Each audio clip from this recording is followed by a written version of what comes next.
Hey, hey, hey! So guys, good morning, good afternoon, good evening. Dili lang mga asa dapitan kan. Asa unsa nga oras niyo ni gitan-aw nga video. Anyway, ang atong topic karon is kuan, how to make money with WordPress. So, nang tawo unsa nang WordPress, then unsa pag income na sa kuan WordPress or awang utana unsa nang online job, unsa na siya. So, karon ako ipakita sa inyo unsa ka potential nga income generating opportunity ning kung naa kay skills unsaon paggamit ning kuan WordPress. So, ang mga buhaton, mag-design ka og WordPress website daan sa usa ka specific nga industry. Like for example, sa ako nga side, ang akong target market karon is kuan ang mga network marketing. So, nganong kani akong target nga market kay ang mga tao ani nga engage ani nga industry is nasa buying mode ba. Actually nangita na sila og mga tao nga gusto po nila nga mas dako pa ilang income sa kuan kaniya sila networking business. So muna karon sa ato ang digital era nagkinahanglan sila og website para sila business. Og unfortunately sila mismo di mismo kabalo buhat ana mao na nga nila sa tao sa pagbuhat. So, sample lang ko sa akong gibuhat nga website sa usa ka industry, sa ka network marketing industry is kini website sa AIM Global. So, familiar sa AIM Global. So, kani nga website, ako ni siyang gibuhat. Di na ako istil ang price kay ay pala Buriton ta ba gyud. So, kani siya, ano ang gibuhat nga site. So, after ninyo magbuhat ang isa ka website, kanina for example sa ka company, inyo ni siyang ibaligya for an affordable price.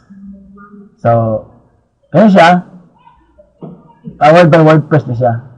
Para makabalo ka, sabag wala kay coding experience about sa WordPress, coding wala ka skill og IT related nga mga kuan nga mga courses sa eskwelahan. So pwede mo makatunan ang sa pagbuhat og website pinaagi sa WordPress. Kung familiar ka sa word processor kana mga Microsoft Word o unsa man diha nga mga desktop applications nga ginagamit sa school, so kabalo lang ka mo Facebook, qualified ka mag-study pag-acquire sa skill sa WordPress. So after nimo ma-design og website, ibaligya nimo ni siya og hindi mo kay mga barato kayo nga bahan mong ma-devalue ang ato ang kahago. Affordable price. Kaya ngano ang affordable dili siya kinahanglan nga mahal kayo kay para dali siya mahalin. Anyway, kas-aron po ka magbuhat og kanina ang website kay imo ra man siyang i-duplicate. So, wala may pricing nga sa akong gisundan nga mga kuan nga mga nagbuhat na ani nga klase nga pamaagi mo ni ilang pricing na sila 1999 starter plan ito na sila 2999 tapos sila 9999 4249 o 4900. So depende sa specifications ug sa kanang feature nga gihatag ana nga price. So ikaw ra pagbuhat sa imuha. So ang kanindot ang niya daghan as in daghan jud kayo ang nangita og kanina ang mga kuan tao ini nga for example kanina na nangutana sa class sir magkano singil sa web design by yung mukha lang ng web o sa loob kasi may gumagawa ng design lang ng ipagawa. So design daw na po isa po na ko diri ka kuan sa Facebook na ko ana siya magkano magpagawa ng blog o website sir, DXN company po. So, naabog ko isa diri, bye, tuloy na yung website, i-forward ko na sa iyo bukas yung mga pictures at write-ups. So, muna yung mga potential nga gani ang opportunity na ma-experience ninyo kung inyo ning pagkabuhaton, kung nanab mo may skills daan sa WordPress. So, after ninyo ma-close ang usa ka prospective na client ninyo, anyong buhaton sa makong ginong ganha, i-duplicate na lang ninyo ang WordPress. Duplicate ninyo. Dali ra ka pag-duplicate og WordPress. Once nga nabuhat ang ang website, ang duplication process na abot ra na og mga mga 30 minutes. 30 minutes, then pag-edit another 30 minutes. So maning mo kuan more or less 1 to 2 hours mahuman na ang pag-duplicate sa website app.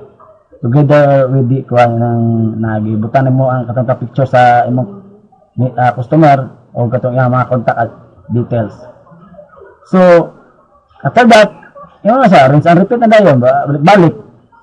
Customer na pug ka customer na pug ka kanang kuan, ang balik sa imong service. Kada adlaw mag-market juga.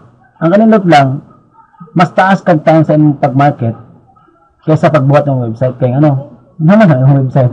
Yung duplicate pag may mas load na pod. Ang kanindot wala na partner kay pag mas makabuhat na ka magtuloy-tuloy na gud na siya. Kay katong imong gibuhatan manabi ang pudto, hanga gibuhat dito. Ano naman barato kay ni dito design, di ba?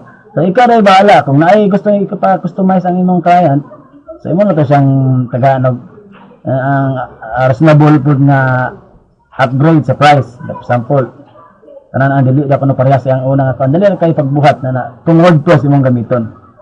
So ana lang guys, I hope na namoy nakatunan aning video. Like or share sa imong friends.